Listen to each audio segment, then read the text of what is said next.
À ce moment-là, c'est intéressant d'apporter éventuellement un appui sur le contenu, d'avoir un expert, d'avoir un conciliateur, médiateur qui va aider les parties à se mettre d'accord sur le contenu. Si, par contre, à l'inverse, on fait l'analyse qu'on est plutôt sur un problème relationnel, c'est assez vain de vouloir se situer sur le contenu. Et le juge, l'inspecteur du travail, le médiateur, conciliateur risquent finalement de donner un petit peu des coups d'épée dans l'eau, dans la mesure où on résout une bataille, mais on ne règle pas la guerre. Et ce qui intéresse les parties, finalement, ce n'est pas tellement la solution à leur litige, mais c'est d'avoir raison sur l'autre partie. Et il y a le besoin de créer sans cesse des litiges pour sans cesse mettre en difficulté l'autre partie.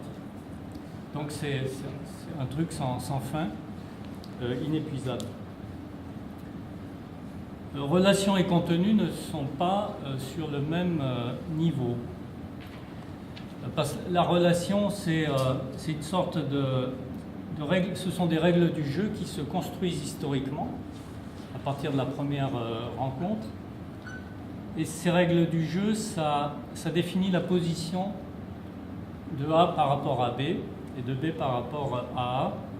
Et une fois que ces règles du jeu se sont constituées, elles ont un caractère relativement stable et pérenne et résistant. Et alors nous on parle de dyade. La dyade, c'est le système de relations entre deux parties. Et on peut décrire la personnalité d'une dyade, c'est-à-dire la personnalité des règles du jeu de la relation. Il n'y a jamais de dyade pareil, et chaque dyade a ses propres règles du jeu.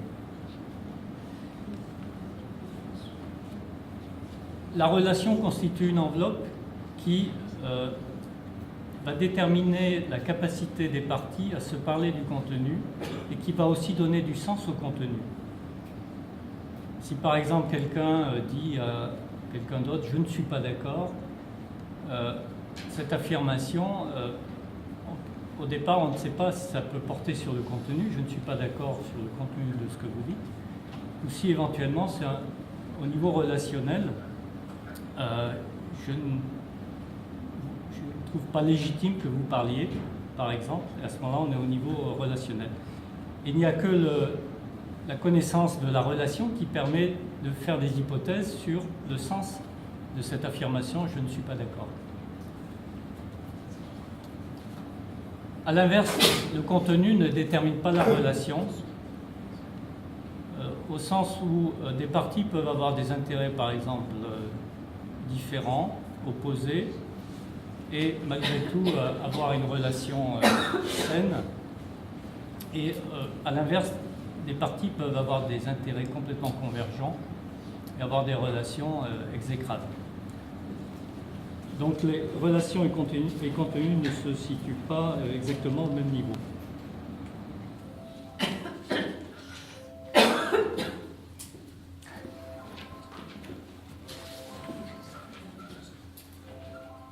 Ça va, je ne vous fatigue pas trop?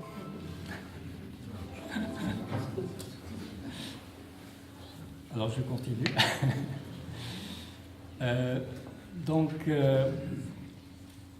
En fait, l'effet du conflit sur le contenu et l'effet du conflit relationnel sont complètement différents.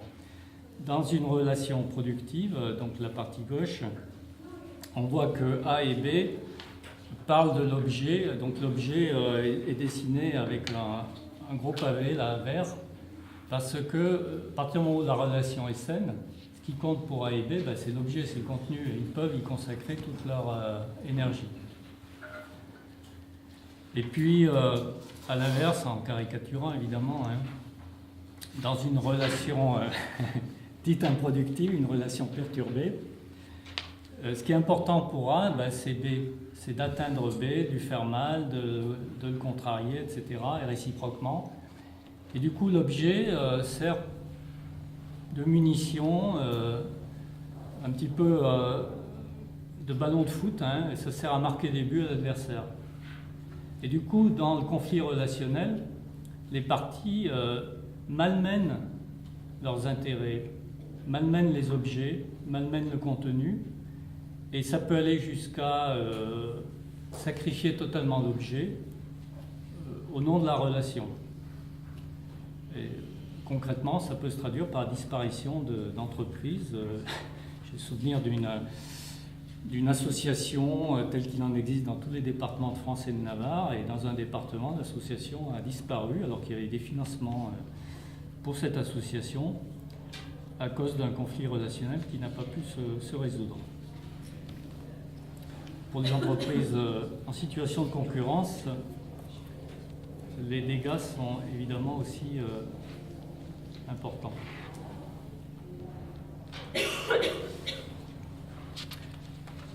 Alors ce qui est difficile, c'est que quand vous recevez des parties, elles viennent toujours avec des éléments de contenu.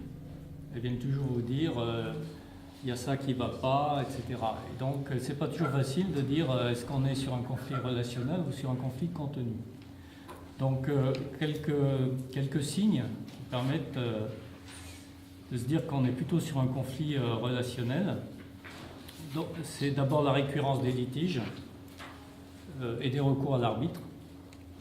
Donc si deux parties sont en litige, on peut dire bon, ils sont peut-être pas d'accord sur le contenu, mais si les litiges se répètent sans cesse à tout propos, bah là c'est que c'est la relation qui est en cause.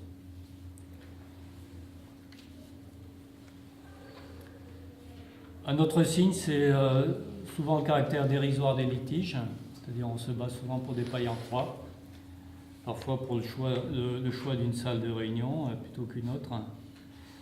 Un autre signe très fort, très important, c'est l'émotion. Conflit relationnel provoque énormément d'émotions négatives et donc c'est facilement repérable. Les personnes viennent avec énormément de colère et ils s'expriment d'une façon très véhémente. Un autre élément, c'est la tendance à l'incrimination, la lecture inversée de la même réalité. Dans le conflit relationnel, l'explication du conflit porte un nom et un prénom. C'est quelqu'un d'en face et réciproquement. Donc il y a un phénomène de bouc émissaire, de simplification. On désigne une personne et c'est elle le problème. Et quand on écoute les parties séparément, chacune a une conviction très profonde sur l'explication de la difficulté. Et nous, en tant qu'intervenants, on est vraiment convaincus par la partie qui nous raconte tout ça. Mais quand on va voir l'autre partie, on ressort tout aussi convaincu, mais dans l'autre sens. Et donc, chaque partie, finalement, accumule des arguments très très forts avec des exemples. Et ce qui est très étonnant, c'est que, alors qu'ils ont vécu les mêmes faits, ils ont une vision complètement inversée des faits et des causes de ces faits. Du coup, ça invite quand même à respecter le principe du contradictoire dès lors qu'on est dans un conflit relationnel, parce que sans contradictoire, on ne peut pas se faire une opinion, en sachant que dans le conflit relationnel, les parties vont toujours avoir tendance aussi à enrôler les tiers. Donc les tiers, par exemple dans le conflit entre direction et représentant du personnel, l'opinion publique dans l'entreprise peut être un tiers, l'opinion publique en dehors de l'entreprise, l'inspecteur du travail, médecin du travail, etc., etc. Donc tout ça, c'est des tiers qu'il faut enrôler, se mettre dans la poche pour augmenter son rapport de force. Et donc, il est important pour ces tiers ou pour les structures syndicales, par exemple, d'essayer d'entendre les deux sons de cloche avant de se laisser embarquer dans la lutte, dans le conflit.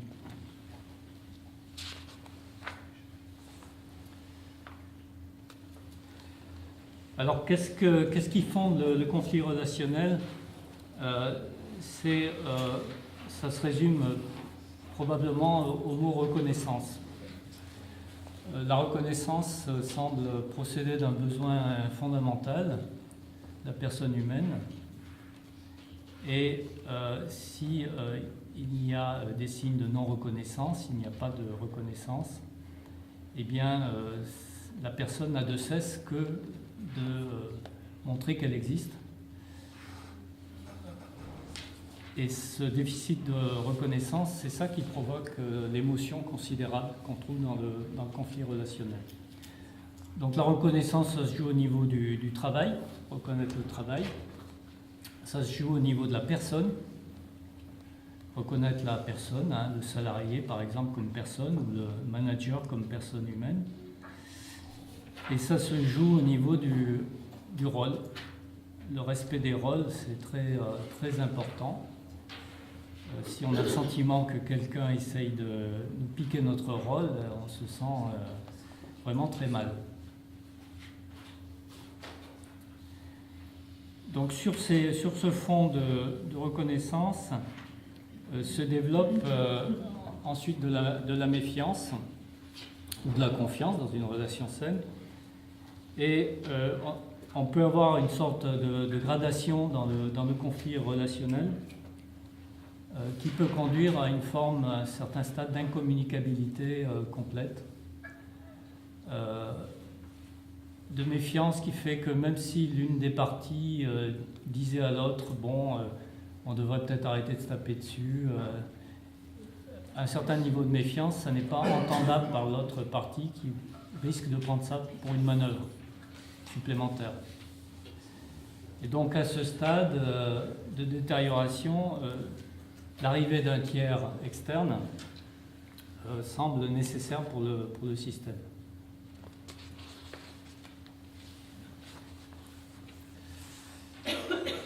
Du coup, je vais revenir un petit peu à ce que l'on fait nous en appui au dialogue social et quelles sont les hypothèses et les principes qui fondent nos interventions.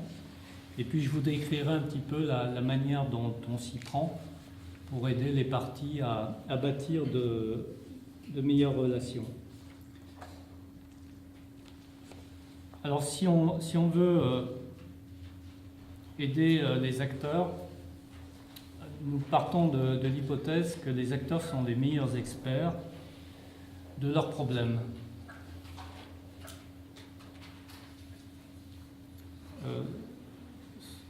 On s'aperçoit, nous, que par exemple les salariés d'une entreprise ont une très grande lucidité sur les problèmes du management. Ça leur pète aux yeux, quoi. Ils ont une très grande clairvoyance là-dessus, ils s'en parlent et ce sont d'excellents experts des problèmes de l'entreprise. La direction qui est dans une position parfois plus isolée peut ne pas percevoir les choses, ne pas être un très bon expert à certains moments. Le deuxième postulat, c'est que la parole des acteurs a plus de chances d'être entendue que celle d'un expert. À partir du moment où on est dans le conflit relationnel, ce qui va provoquer le changement, ce qui peut provoquer le changement, c'est l'échange entre les parties. C'est l'expression d'un vécu.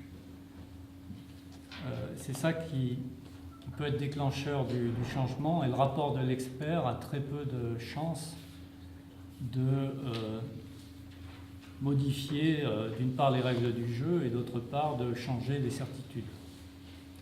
Si le rapport déplaît, il finit à la poubelle, et s'il plaît, ben, il ne joue pas son rôle. Et l'espace d'échange refabrique de la confiance si on parvient à organiser un espace d'échange, qui soit un espace d'échange, non pas un ring. Cela permet aux parties de se dire qu'elles sont capables de se parler. Donc elles font la preuve qu'elles sont capables de se parler. Et puis de quoi elles se parlent, eh bien, elles ne vont pas parler de la confiance ou de la relation, on va les amener à parler de ce qui fait problème. Du coup, c'est gagnant des deux côtés parce qu'en parlant des problèmes, on situe quels sont les problèmes et qu'est-ce qu'il faudrait changer dans le système pour que le système avance. Et tout en se parlant de ça, on rebâtit la confiance.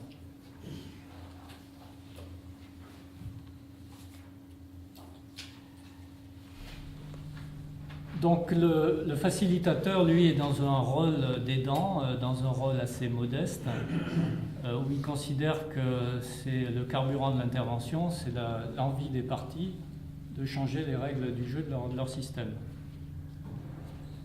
Alors, la notion d'adhésion est une notion évidemment un peu délicate et paradoxale.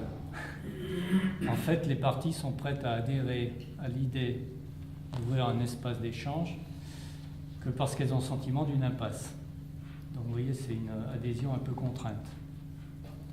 Alors l'impasse peut être une impasse économique, le système devient improductif sur le plan économique. Ça peut être une impasse sociale, le système fabrique de la souffrance au travail. Et donc dans les deux cas de figure, les parties se disent qu'il faut faire quelque chose de différent que la guerre traditionnelle. L'impasse peut être aussi organisée par les pairs PE, accent grave RES, des gens qui sont externes au système mais qui sifflent la fin de la partie.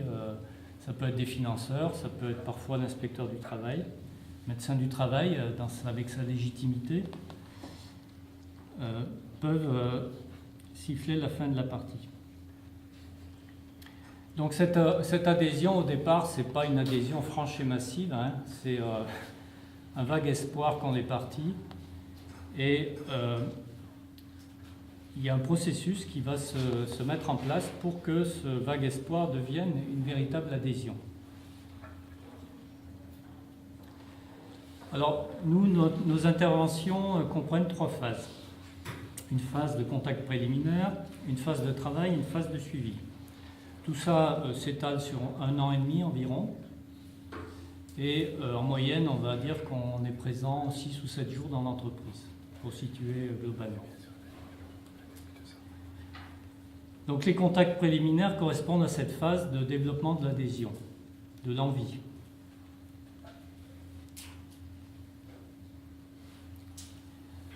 Alors, traditionnellement, on procède de la manière suivante. On a un premier contact séparé avec le collectif de direction et un contact avec le collectif syndical où, s'il y a plusieurs syndicats, on peut être amené à les voir séparément. Enfin, je ne vais pas rentrer dans les détails. Donc, à ce stade, le but, c'est d'identifier les problèmes vécus et bâtir la confiance. Autrement dit, on invite chaque partie à nous dire c'est quoi les soucis, leur misère, et nous ne faisons qu'écouter leurs propos. On fait donc l'hypothèse que cela permet de commencer à bâtir la confiance avec les intervenants. On est dans un système où il n'y a que de la méfiance. Des intervenants arrivent. La crainte des parties, c'est de quel côté ils vont pencher. Donc on fait tout ce que l'on peut pour essayer de faire sentir qu'on ne penche d'aucun côté, qu'on est au service du système, et notamment donc l'écoute empathique sans remettre en cause permet de bâtir un début de confiance. Ensuite, on a un deuxième contact séparé qui est destiné à faire travailler chacune des parties séparément sur ses objectifs de changement. Donc, vous voyez, on est dans un processus. Là, le premier contact va avoir lieu, et le second aura lieu 15 jours après. Voilà, on a une sorte de cadencement. Donc, les projeter un peu sur ce que pourrait être une vie différente. Et puis, à partir de là, on commence à proposer un plan de travail pour atteindre ces objectifs. Quand ces étapes sont franchies avec succès, évidemment, ce n'est pas mécanique. Il y a des cas où d'ailleurs ça s'arrête. Dans un tiers des cas, nos interventions s'arrêtent au stade des préliminaires parce que l'une des parties ne souhaite pas aller plus loin. Donc, à l'étape suivante, on réunit les deux parties, le collectif direction, collectif syndical. J'insiste sur le terme collectif, on travaille toujours dans le collectif. Et dans cette réunion, où pour la première fois ils sont ensemble dans notre présence, on les amène à partager leurs objectifs. On les fait travailler un peu sur leurs objectifs, voir s'ils sont convergents, divergents, si ça peut être des objectifs partagés. On leur fait identifier les risques les difficultés qu'il y aurait à faire un travail d'échange. On propose une méthode, on leur demande de définir des règles du jeu pour que les échanges qui vont avoir lieu soient des échanges efficients.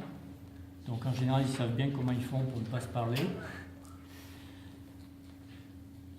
Et on leur demande s'ils veulent bien s'engager symboliquement. Pardon?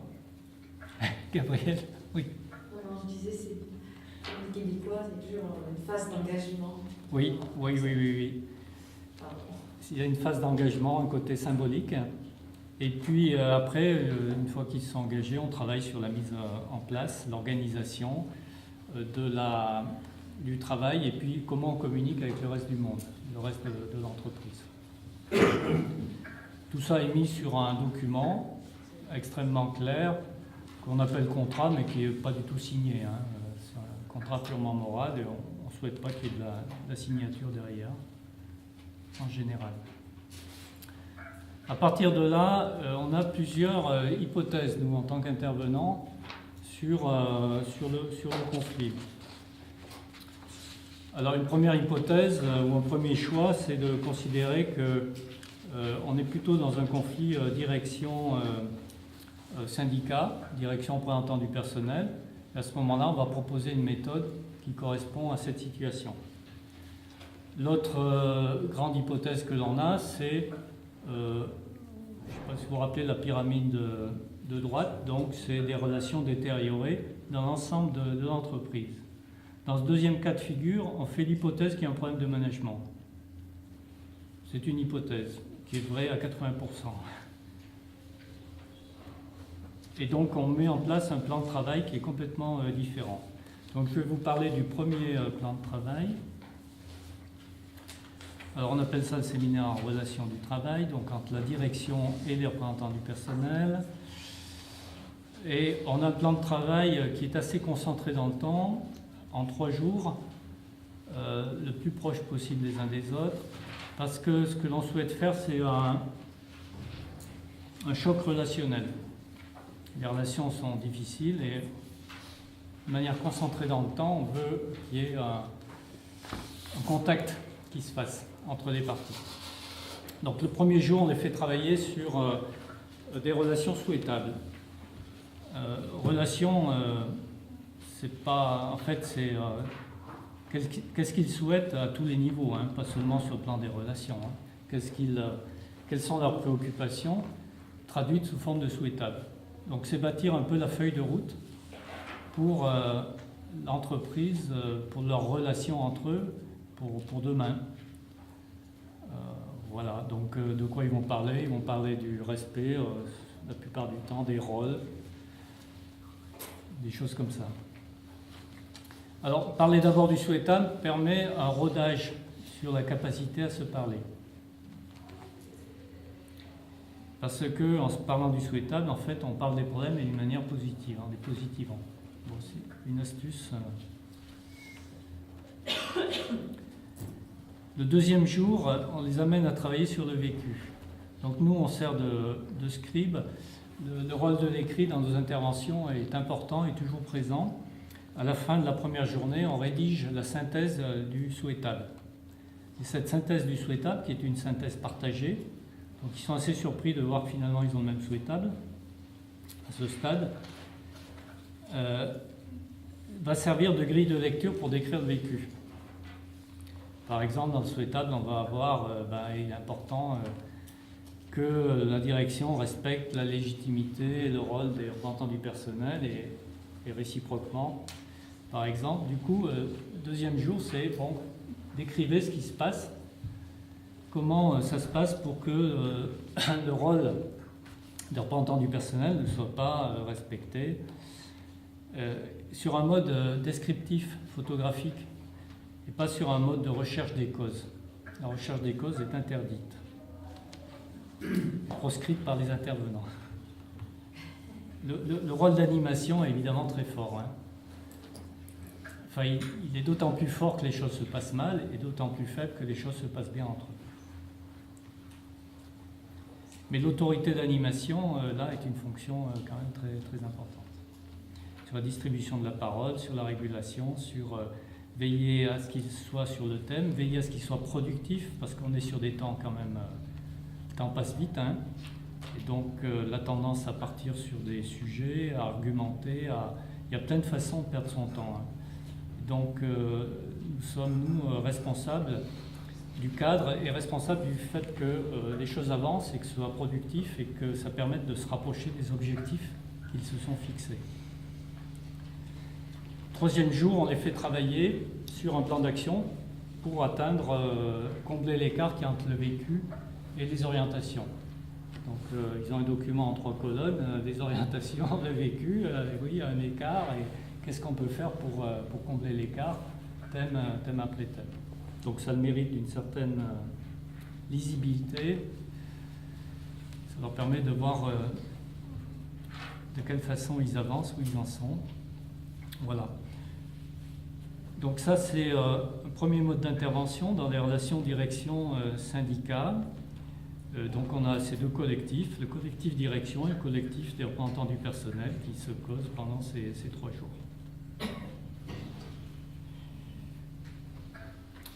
L'autre hypothèse et l'autre grand mode d'intervention que l'on appelle appui aux relations de travail. Alors, je vous disais, ça part de l'hypothèse à 80% qu'il y a un problème de management. Après, il y a deux sous-hypothèses. La première, c'est qu'on a un mode de management qui est trop indécis, trop mou. Et l'autre, c'est un mode de management qui est trop autoritaire. Bon, tout ça est un peu simpliste, caricatural, mais pour nous, c'est des repères extrêmement forts. Alors, un style de management trop indécis fait que les décisions ont du mal à se prendre par l'autorité légitime. Du coup, les problèmes ne sont pas résolus et, comme la nature horreur du vide, d'autres personnes prennent les décisions à la place de l'autorité.